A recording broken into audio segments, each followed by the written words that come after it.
Now please take a pen, a notebook, and it is very important to write down these points. And you refer back to these points again and again.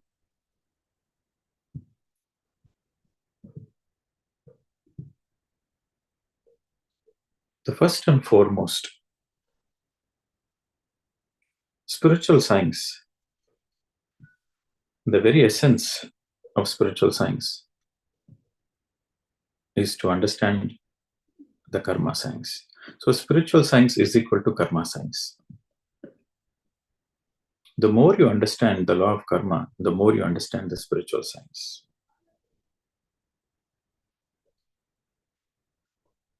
The first point, spiritual science is equal to karma science. Now you can understand how much emphasis it is given towards the understanding of the law of karma. The second point, the law of karma helps in our evolution.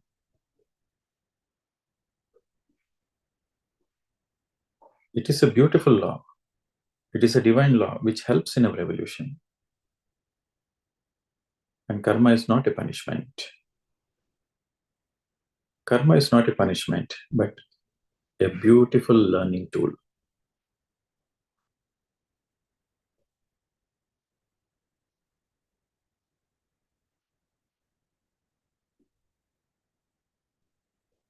Now let us go into the basics of it. So now we have understood that law of karma is nothing but, the spiritual science is nothing but the law of karma. In the spiritual science, there are many concepts to learn. In the spiritual science, there are many concepts to learn. But the most important among all, the most important, the topmost is the law of karma. And karma is not a punishment, it is a learning tool. So these two are the foundation. Now, how does the karma gets created first? Who is responsible for creating the karma? It is your mind. So mind creates karma. That is the third point you have to understand. Your mind creates the karma. If you have a positive mind, you create positive karmas, good karmas. If you have a negative mind, you create bad karmas. So it is your mind which creates the karmas.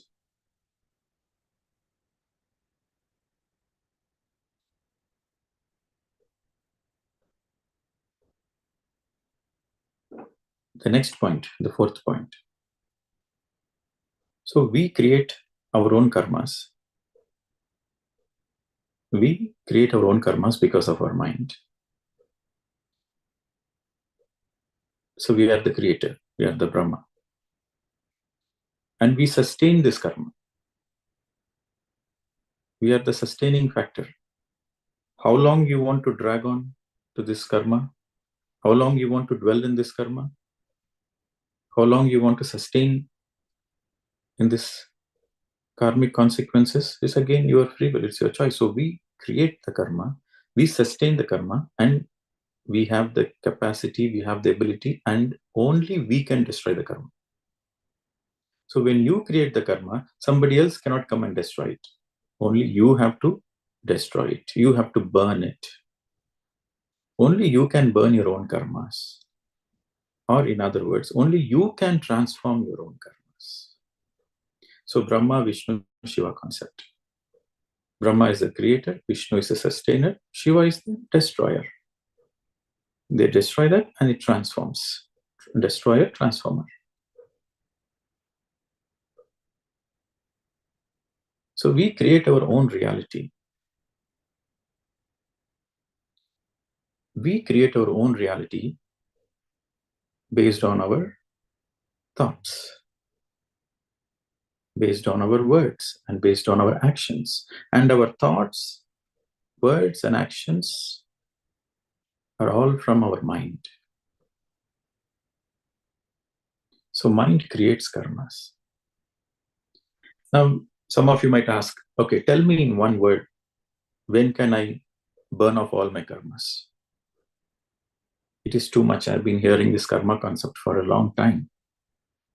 So how to burn it? When can I burn it?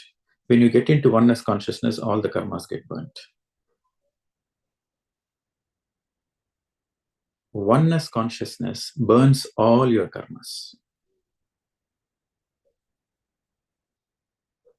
Mind creates karmas. Your oneness consciousness, when you get into the oneness consciousness, burns all of your karmas. What is oneness consciousness? When there is no me and mine. When there is no me and mine, you are in oneness consciousness. So until you reach that level of consciousness where there is no me and mine, that means you are in oneness consciousness. So when you are in oneness consciousness, all your karmas are burnt. You don't need to take one more lifetime. That is your final lifetime. So it takes from the first lifetime till the final lifetime, it takes many, many lifetimes. So in the beginning, you create more karmas, and later on, you add on to your karmas, you sustain your karmas, then you learn your lessons, then finally, you burn one by one by one by one. So if you say that, oh, it's getting too much, right? So I want to burn it off once for all. So get into the oneness consciousness. Let go of me and mine, then you're burning all your karmas. Now, how does this happen? What is the way? What is the process? The fastest, the most efficient is meditation. What happens? Sometimes people ask, sir, how does our meditation burn our karmas? Now I'll explain you the science. The more you meditate, the more you are cultivating the mind, the more you are making the mind beautiful, the more the monkey mind becomes a beautiful mind. And the more you meditate, see, point number one, when you meditate, your monkey mind becomes a beautiful mind, point number one. And point number two, when you meditate, your awareness level increases, point number two. And point number three, the more you meditate, the more your third eye, which is the extrasensory perceptions, the more your extrasensory perceptions gets activated. And fourth point, the more you meditate, the more you are full of energetic. You know what to do, what not to do, what is right, what is wrong. Your discernment, the level of your discernment increases. The strength of your discernment increases. And number five, the more you meditate, the more you are guided by your heart, not by your mind. The heart is for oneness. The mind is for me and mine.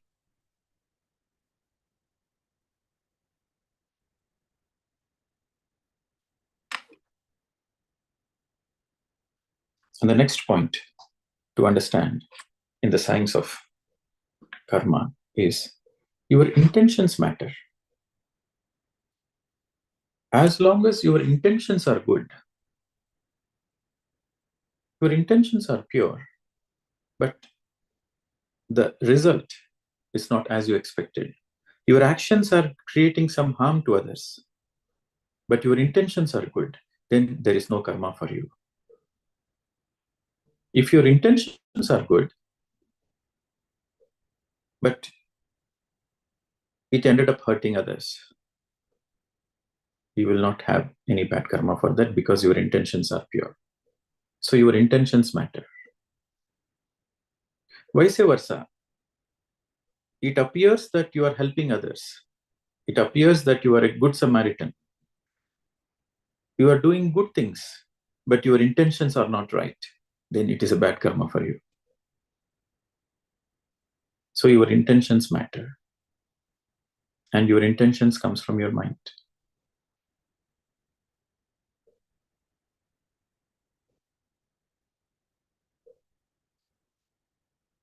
So this topic is so deep. You cannot just understand overnight. But again and again, when you keep listening to it again and again, when you keep contemplating upon it again and again, when you're having a satsang about it, you understand more and more deeply.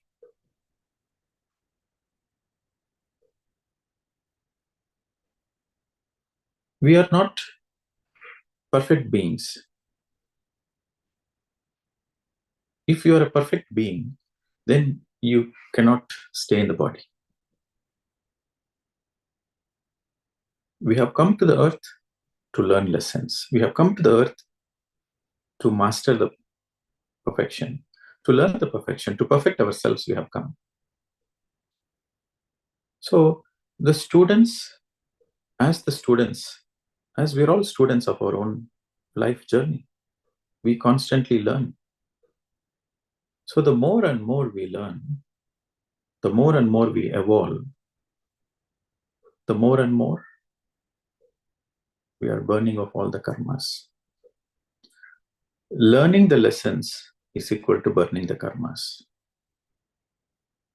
The more you learn the lesson, the more you are burning your karmas.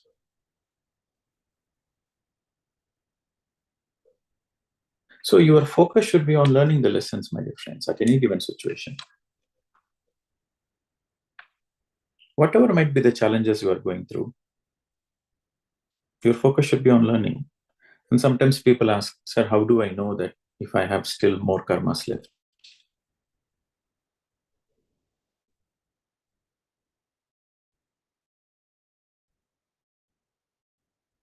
If you're having challenges in life, then you're having a happy life all the time. Then there is no karma for you. All the karmas are burnt. You are an enlightened being. You are no more stuck in the karma. You are out of the karma once for all. When you get into this oneness consciousness, you are out of the karma once for all.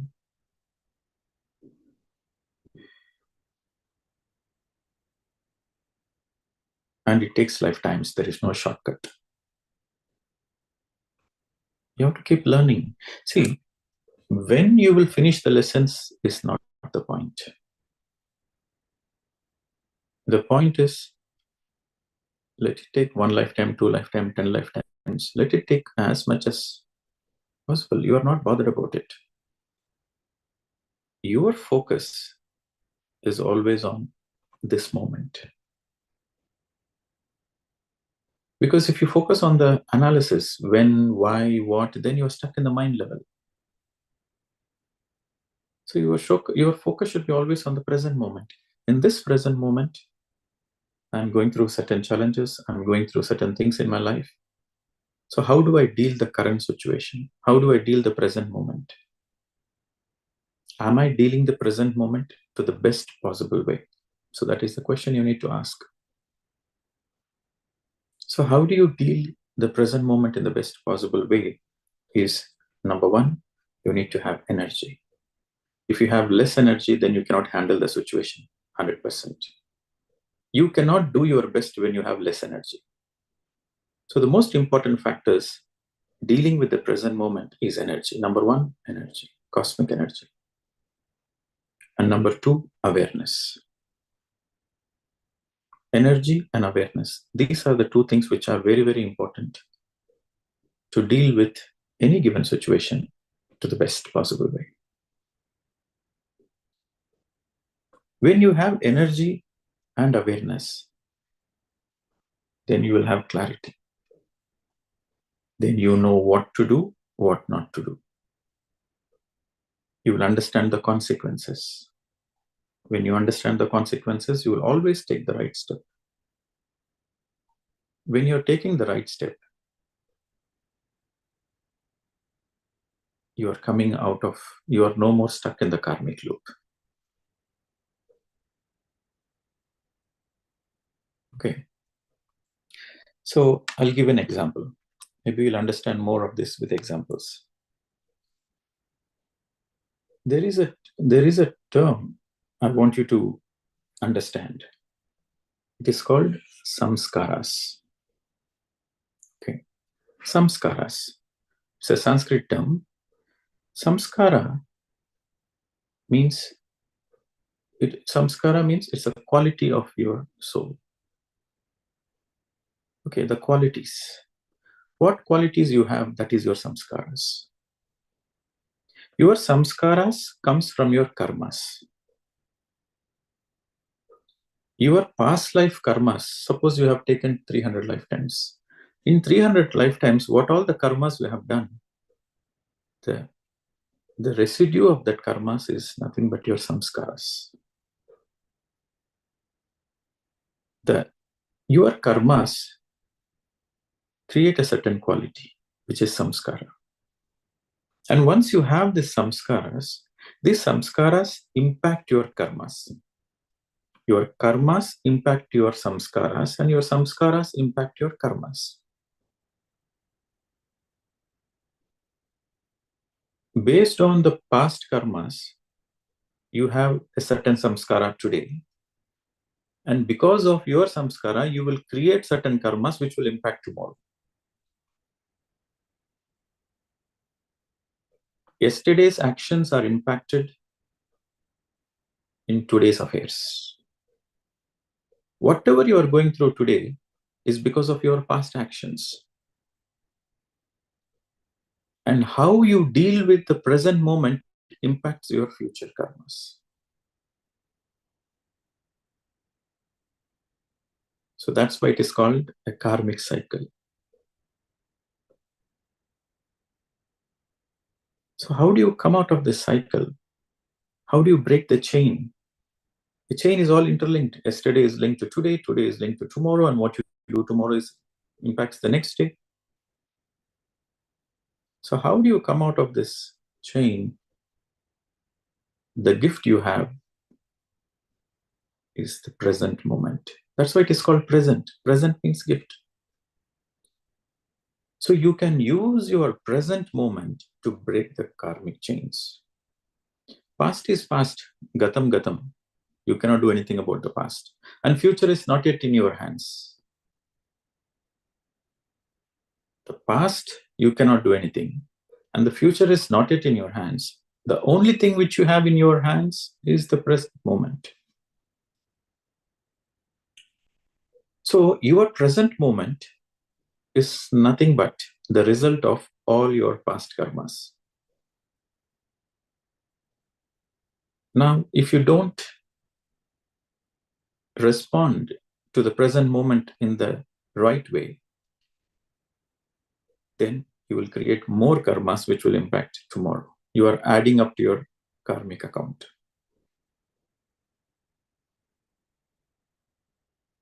Now, another point to remember, and please write down this point.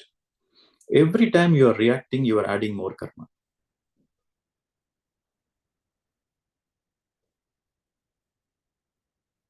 See, you have this present moment. In the present moment, you have a certain challenge, you have a certain given situation. And in this situation, you are reacting out of your emotions, out of your fear, out of your past experiences, whatever might be the justification. When you are in the reaction mode, you are creating karmas. You are adding up more karmas. You are burdening yourself with more karmas anytime you are reacting. When you are responding to the present moment, when you're responding to the current challenges, then you are dealing with the karma. Then you are burning the karma. There is a possibility you will burn the karma. There is a possibility you will burn the chains. You are no more stuck in the loop when you're responding. I'll give an example. Suppose you have been a thief in many lifetimes. Like in your immediate past life, you have a stealing habit. You are a thief. That was your profession. So in your past life, you were a thief. That was your profession. So you created certain karmas. And that karmas have created the samskara. So in the current lifetime, you are not a thief. In the current lifetime, you are born in a very respectable family. You are born with a lot of riches. But even though you are born in the rich family, the samskara of stealing is still with you.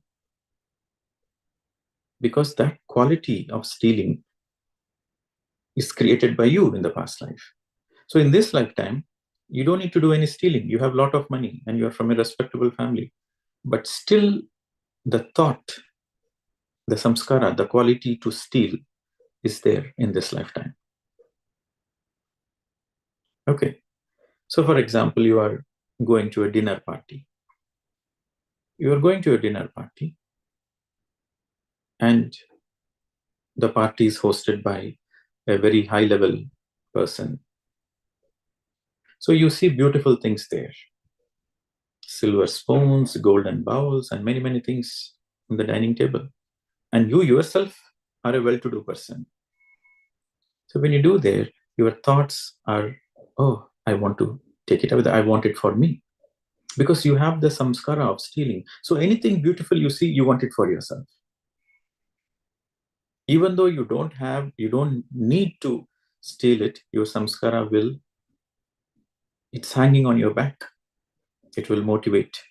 It will trigger you. It will trigger you. Your hands will be like this. I need to do it. I need to take the stealing. You go to some museum, you want to steal the beautiful things there. Why you are doing? Because that is your samskara.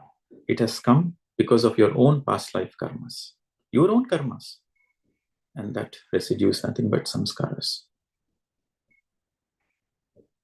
Now, if you are not aware, if your awareness level is very, very low, if your energy level is low, your awareness level is low, then what will you do? You will attempt stealing. And when you attempt stealing, there is every possibility you will catch hold of it. People will catch hold of you. Because of whatever the CCTV cameras are, these and that, you will catch hold of it. You will be caught. And then you have to face the consequences. In this lifetime, you don't need to steal. But because of the past life karmas, because of the past life actions, in this lifetime, you are compelled to do things. And you have to end up going to jail again because of the past life samskaras. So this is an example. Now the same situation, the past life, the same situation, the same character, the same example, but in the present lifetime, he starts meditating. So in the present lifetime, he starts meditating. He starts everyday meditation. He does everyday meditation regularly. So his energy levels are always high. And the more you meditate, the more your awareness level is also high. So you go to the dinner party, or you go to museums, or you go to any place, you still have the temptation to steal. The temptation is there. But your awareness level is so high, your energy levels are so high, that you are no more a slave to your samskaras. You are witnessing, the qualities are there, but you are in a pure witness mode. So you don't become a slave to your samskaras. You will respond to it.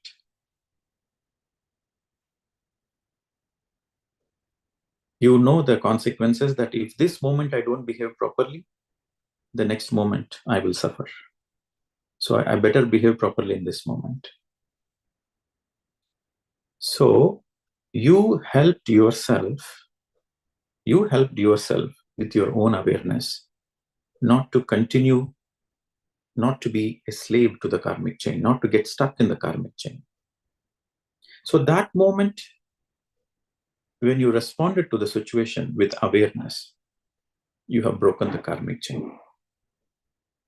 Now this action becomes your new samskara. So this action, this old samskara is replaced by the new samskara. So the new samskara is to act responsibly. So this is how you take care of yourself, and this is how you break all the karmic bonds. I've just given one example to make you understand. It's actually a very deep subject. So the key, the fundamental is awareness. If you don't have enough awareness, you cannot handle the present moment. You are just a slave to your own samskaras.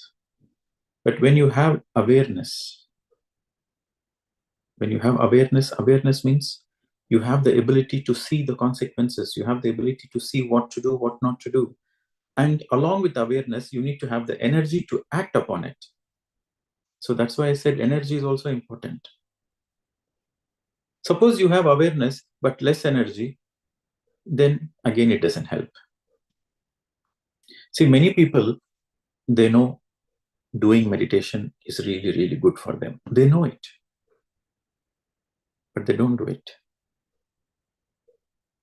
Many people know gossiping is a poison to the soul. They know, but still they do it. Why? Knowing is one thing, acting upon is another thing. So you need awareness and energy, both. So you need to have this awareness and the energy to overcome all the temptations and to be a master of your life. So meditation gives you awareness, meditation gives you energy. So the more you meditate, the more your awareness levels are more, your energy levels are more. And when you have heightened awareness, when you have heightened energy, you are able to handle the current moment, you are able to respond to the current moment, the current situation, the present moment. So the more and more you respond to the situation, the more and more you are out of the karma. That's how you burn the karma. That's how meditation helps to burn all your karmas. So this is the equation. This is the formula. And sometimes you might do a mistake. It's okay. Try your best. You always try your best. Don't be disheartened. Always, this is another important point you all have to write when you're dealing with karma. We all know that karma is learning lessons and it's not a punishment. So the final point is always do your best and leave the rest. Always do the best and leave the rest. When you're doing the best and leaving the rest, you keep moving forward. But if you're expecting the results, if you're expecting the outcome of any action you do, then you're again getting stuck into a fresh bondage of karma. This is what Krishna said in Bhagavad Gita. Do the actions, but don't expect the results. So when you're doing the actions and when you're not expecting the results, that means you are detached. You are no more attached to the outcome. When you're not attached to the outcome, you are no more in that karma anymore. So this is how you come out of the karmic cycle. The more and more you are detached from the results, the more and more you are coming out of the karmic loop.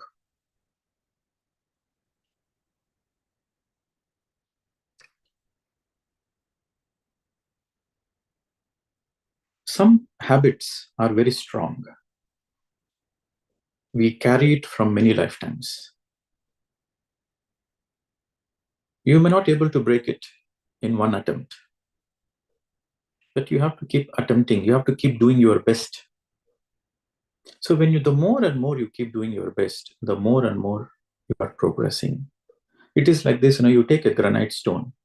You take a granite stone, you hit it with a hammer. With one hit, it will not break. You keep hitting it 10 times, 15 times, 20 times, and the 21st time it will break. So it takes 20 beatings before the 21st one for the granite stone to break. So some of our vasanas, some of our samskaras are very strong. It takes time. It really takes time. So you have to be kind to yourself. This is another point. When you are going through this life journey on the planet Earth, you have to be very, very kind to yourself. You have to be very delicate. You have to, it's like a glass. It's like a very fragile glass. Your life is a very fragile glass. You have to hold it very, very delicately. Just imagine you are carrying a glass bowl from one room to another room. It's a very fragile glass. You need to be very careful. You need to hold it very dearly, safely. If you don't hold it carefully, then it breaks into 1,000 pieces. So your life is also very delicate. You have to carry your life very carefully. How do you carry your life very delicately? Is be kind to yourself. Be kind to yourself. Let go of all the self-judgments. When you let go of all the self-judgments, you are kind to yourself. When you are least bothered about others' opinions, you are kind to yourself. When you are doing the best and you are leaving the rest, you are kind to yourself.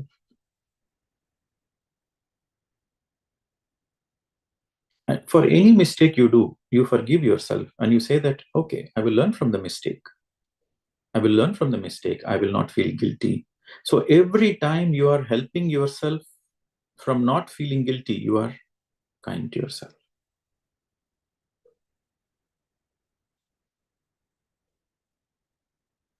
You might learn the lesson in 2-3 attempts. So what? You are doing your best. That matters. You are meditating sincerely. You are reading your books. You are helping others to the best extent possible.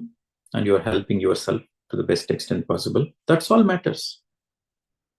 You are helping yourself to the best extent possible. Underline the word, to the best extent possible. You are helping yourself to the best extent possible. And you are helping others to the best extent possible. This is the formula to burn all the karmas. You are helping yourself to the best extent possible. And you are helping others to the best extent possible is equal to burning of all the karmas. Best extent possible. What is the definition of best extent possible? You are doing your best.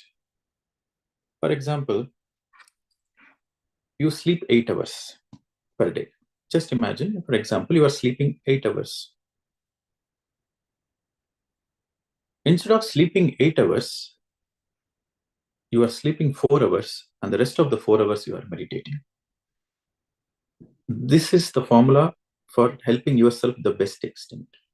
The best way of self-help is to divide the sleep.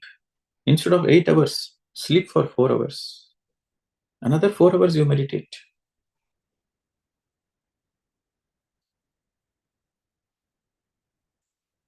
We don't need 8 hours of sleep. Our body needs only average of 4 hours sleep. Our body needs 4 hours of sleep so that the bones, the flesh, the muscles, they get some rest.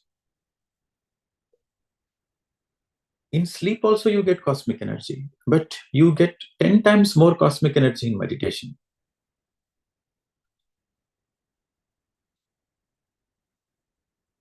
Let me say a few comparison about sleep and meditation.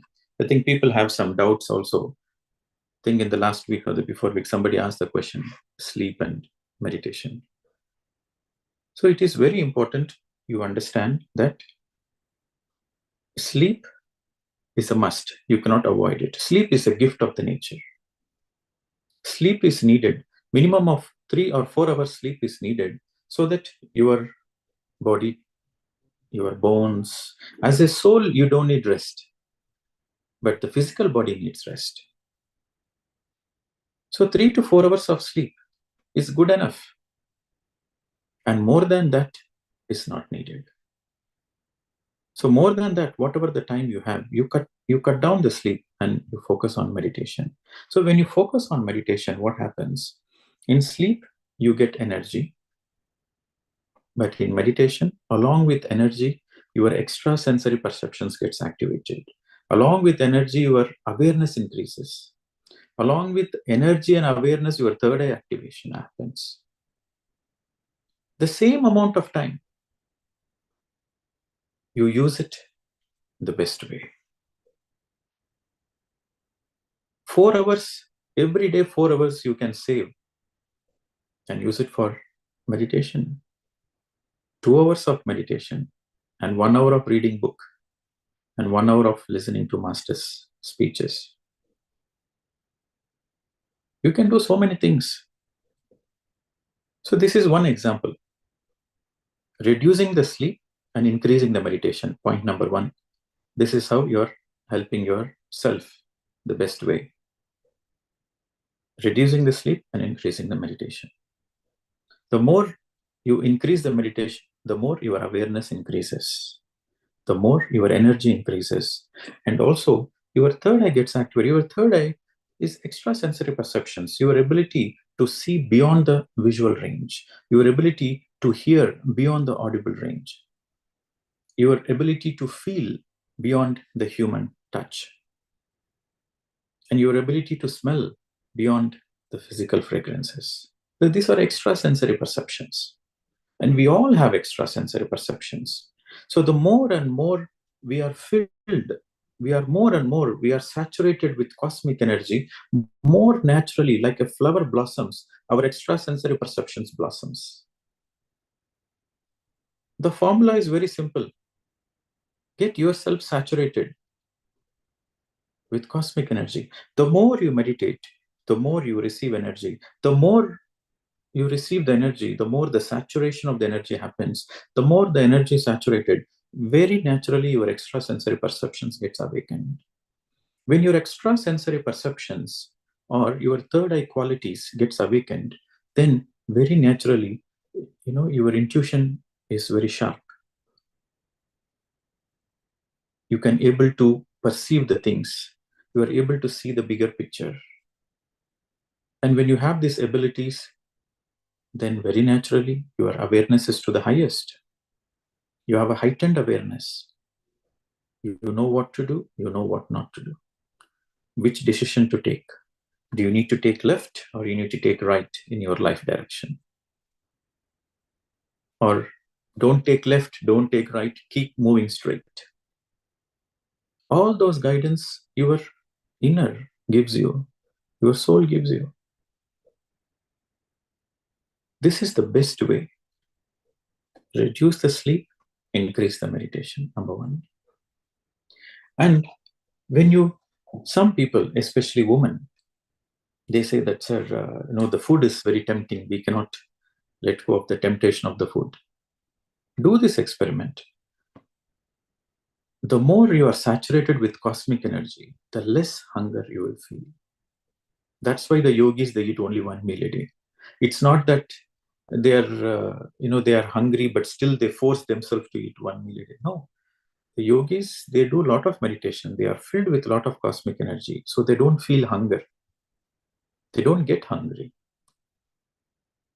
Because they're full of energy. They just eat 1 meal to sustain the body. That's all.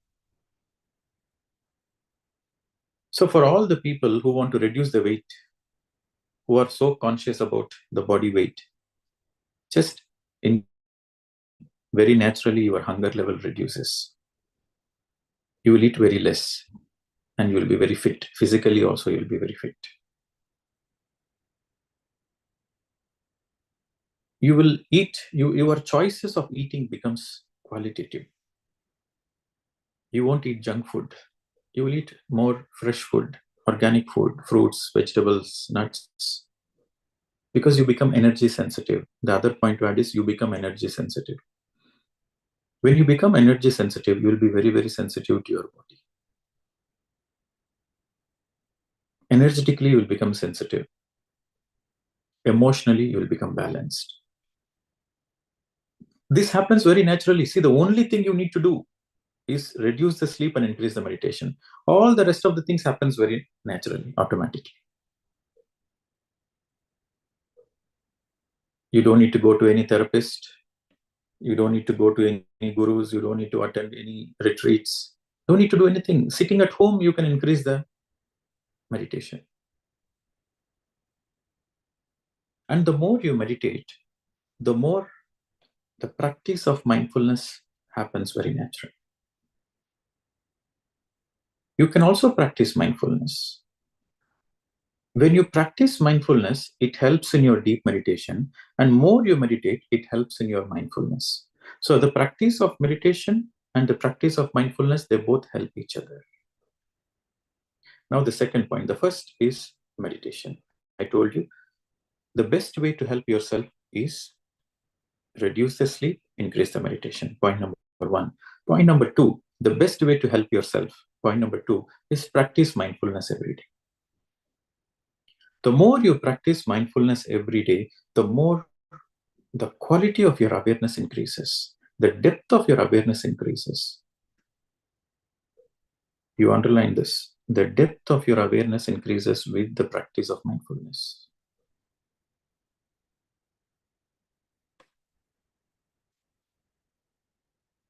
And point number three.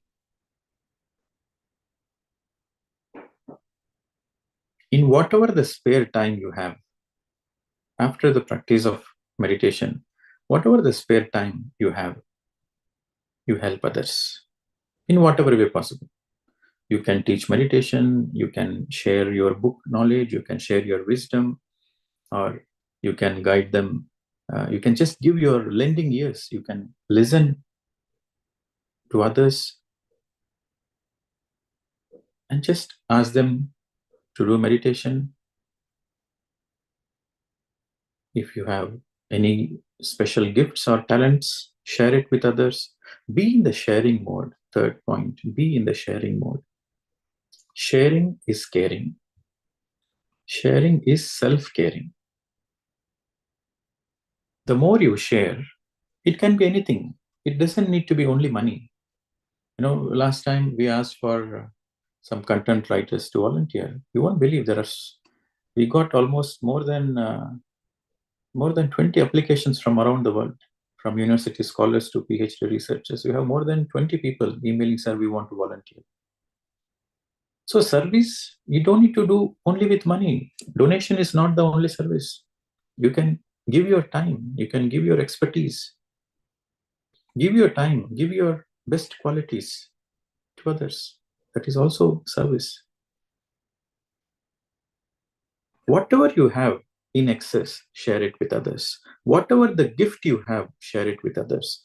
Whatever the excess you have excess food, share it with others. You have excess clothes, share it with others. You have excess money, share it with others. Whatever you have excess, share it with others. And also, your gifts. You might have a certain gift, the gift of singing, the gift of music, or the gift of talking, the gift of reading and able to absorb many things. So whatever the gifts you have, you share it. Because your gifts are not only for you, your gifts are for everybody. Your gifts are not only for you, it is also for others. For example, you are a good cook, you are a great cook. So it's not only for you, you share it with others. Go to some satsangs and offer to cook for everybody. Why only your family members should enjoy your tasty food?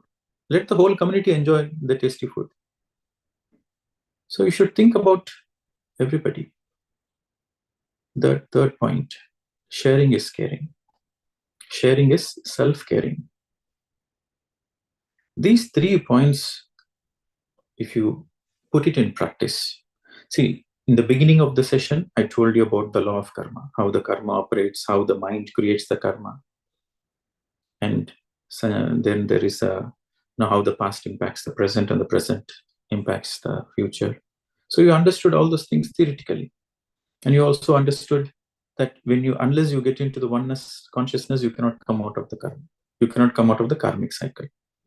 Now, how to get into that oneness consciousness? I'm giving you the practical tips. Point number one, reduce the sleep and increase the meditation. Point number two, practice mindfulness in every way possible. In every work you are doing, practice mindfulness. Right from taking shower, to cleaning your garden, to cleaning your house, to cooking and eating, practice mindfulness. If you really want to burn all your karmas, practice mindfulness. along with meditation. And the third, share. The more you share, you know what happens? The more your karmic accounts gets closed. All the good karmas you do, it helps. For example, you have 1 unit of bad karma in your account, and you do 1 unit of good karma, it gets balanced, neutralized. So we don't know for how many lifetimes, how many bad karmas we have done. And we don't know what is our account. So the more you are in the sharing mode, the more all your past accounts gets closed, cleared. And also, only in service you have the highest joy. If you want, you can experiment. Only in service you have the highest joy. In other words, the highest joy, in other words, is called blissful experience. It's called a bliss. Delight. Delight means great pleasure. So the more you do service, more naturally you get into oneness consciousness. Because when you're serving food for others, you see yourself as the other person. When you're helping others in any way possible, you feel that you are helping yourself. So you see yourself in everybody. So that is how practically you get into oneness consciousness. Oneness consciousness means not theoretically putting in your mind that I feel one with everybody. No. Practically, you have to feel everybody is inside you, you are in everybody. So how do you practically experience oneness? It's only by sharing. You don't need to give billions of dollars, but whatever you have in excess, 1 rupee you have excess, give that 1 rupee. $1 you have excess, share that $1 with a needy person. Whatever you have in excess, you share it. So sharing is self-caring. And also the more you share, the more you experience the highest joy. And more you share, the more you get into the oneness consciousness. And the more you get into the oneness consciousness, more you are burning all your karmas. Again, remember to the first statement I have said, your mind creates your karma and your oneness consciousness burns your karma. So every time you are in this oneness consciousness, you are burning the karma. This subject is really deep. Theoretically, you might feel like, yes, you have understood, but you have to listen to it again and again many times, and you have to practically implement in your life. That is very important. And again, this is the most important, the fundamental and the most important law in the science of spirituality. In the spiritual science, there are many laws. But the most important, the most fundamental is the law of karma. What you do comes back to you. We have done so much in our past lives. Gatam, we don't need to worry about it. But only this moment is in our hands. So how you handle this moment, that is in your hands. I'll tell you another formula. Another point. You might have done so much bad karmas, but it takes time for the fructification. Just you do one bad things, you will not immediately get the impact. It takes time. Just like when you sow the seed, it doesn't immediately become a tree. It takes time for the seed to become a tree. So for all the bad karmas you have done, it takes time for you to come back. It takes time for it to come back to you, to face the consequences. To pay for it, it takes time. And also you do good karmas. When you do bad karmas, it comes as illness, sufferings. When you do good karmas, it comes back to us as wellness, saubhagya, as wellness, as good health, as prosperity. Bad karmas leads to bad health, Good karmas leads to health and prosperity. So for all the good karmas also, it takes time before it can manifest the consequences. For all the bad karmas also, it takes time before it can manifest. It can manifest immediately, or it can manifest after one day, or it can manifest after 1 year, or it can manifest after one lifetime, or it can manifest after 10 lifetimes. It takes its own divine time. For good karmas, also, it takes its own divine time to manifest. For bad karmas, also, it takes its own divine time to manifest. If you handle the present moment in the proper way, if you handle the present moment in the right way, if you handle the present moment in the best possible way, you can avoid all the consequences of what you have done in the past, because it is still in the pipeline. Suppose you have done terribly wrong in your past lives, and it is about to manifest sooner or later in your life. But if you become meditative today, if you practice mindfulness, and if you practice seva, service, then before it can land back, before it can manifest in your life, the consequences, this will go as a vaccine. Like, your good karmas goes as a vaccine and neutralizes that. So the future suffering, the unnecessary future suffering will be avoided when you do the right action today. So by taking care of this present moment, you are also taking care of the future, because your present impacts the future. What you do today, it impacts the future. So, my dear friends, that's why all the major religions, whether you take Sikhism, Christianity, Islam, Hinduism, you take any religion, they emphasize on service. Because the more you are in the path of service, the more you are settling the accounts automatically, the more you are heading into the oneness consciousness. Okay. So 3 points you have to remember. That is how you come out of all the karmas. Sometimes people say that, oh, he has done so much good, but he's still suffering. Why is still suffering? Because for all the good he has done, it takes time to manifest as saubhagya, to manifest as wellness. And sometimes you say, oh, he's such a terrible person. He's doing so much bad karma, but nothing is happening to him. He's still happy. For all the bad things he has done, again, it takes time to manifest.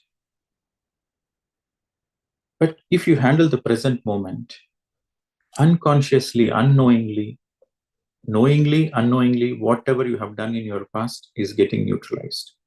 If the present moment is utilized properly. That's why it is called a gift. We all have the free will as a gift. We have the free will. It is the greatest gift we have. The free will is the greatest gift we have. We can use our free will this moment and come out of the karmic cycle and burn our karma. The question mark is, are you really, really interested? Are you really, really sincere to burn all your karmas? And what happens when you burn all your karmas?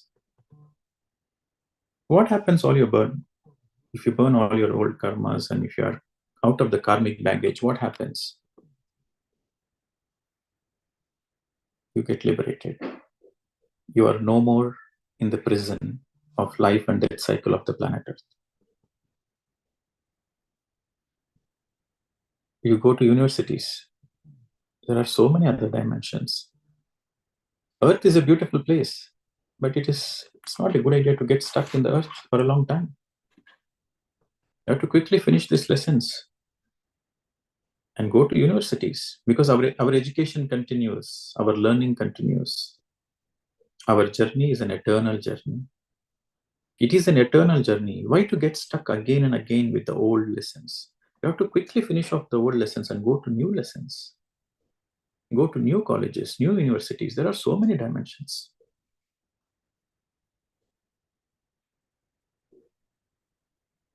The admission into the higher universities, what is the eligibility? The eligibility to get admitted into the higher universities, higher dimensions, is you have to break all the karmic. You have to burn all the karmic baggage. When you burn all the karmic baggage, then you get eligible to travel to other dimensions. If you're still stuck with the heavy karmic baggage, then you're stuck in this cycle, life and death cycle on the planet Earth. You are not going to the other dimensions.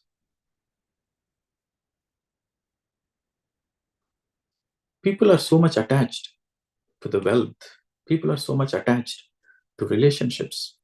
People are so attached to the name and fame, but they don't realize that it is the baggage.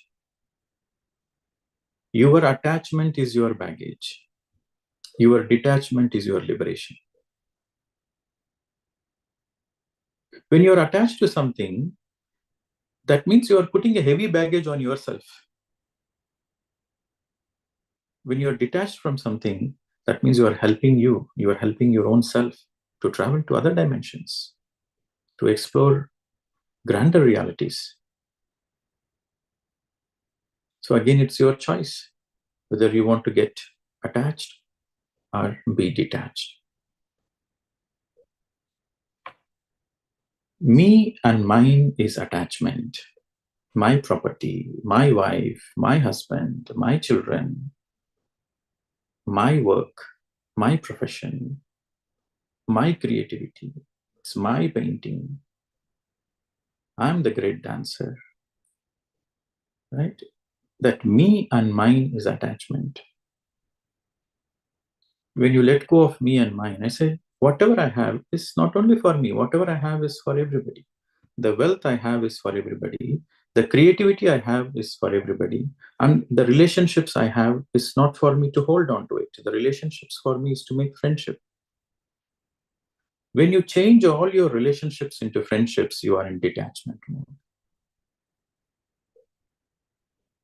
When all your relationships becomes friendships, you are detached. When all the wealth you have is for everybody, then you are detached. When all the talents and creativity you have is for everybody, then you are detached. This is the formula. Now, the more you are detached, the more you are liberated. You finish your earth cycle and you go to higher worlds. And if you want, you can come back again as a master teacher.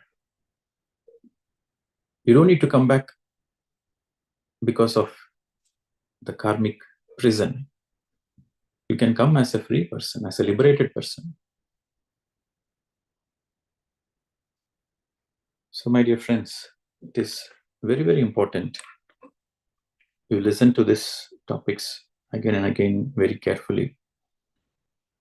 And the final concluding point I would like to say, the conclusion is one step at a time. There are so much things to learn, one step at a time. Learn small, small things. Learn small things and integrate in your life, and then go to the next. The mighty ocean is formed with just drops of water. Drops of water forms a mighty ocean. So your enlightenment, your grand enlightenment, happens with baby steps, one step at a time. Make small, small changes in your life. For good, small changes. You make small changes. For example, getting up early in the morning, or sleeping early in the night, and reducing the sleep. Small changes. Not to speak unnecessarily, not to waste time, not to gossip. You don't need to implement all the things at a time. Just one thing, one small step you integrate. That will create a huge impact. One baby step creates a huge impact. This is the ultimate formula. If you are not taking these baby steps, no great things can be achieved.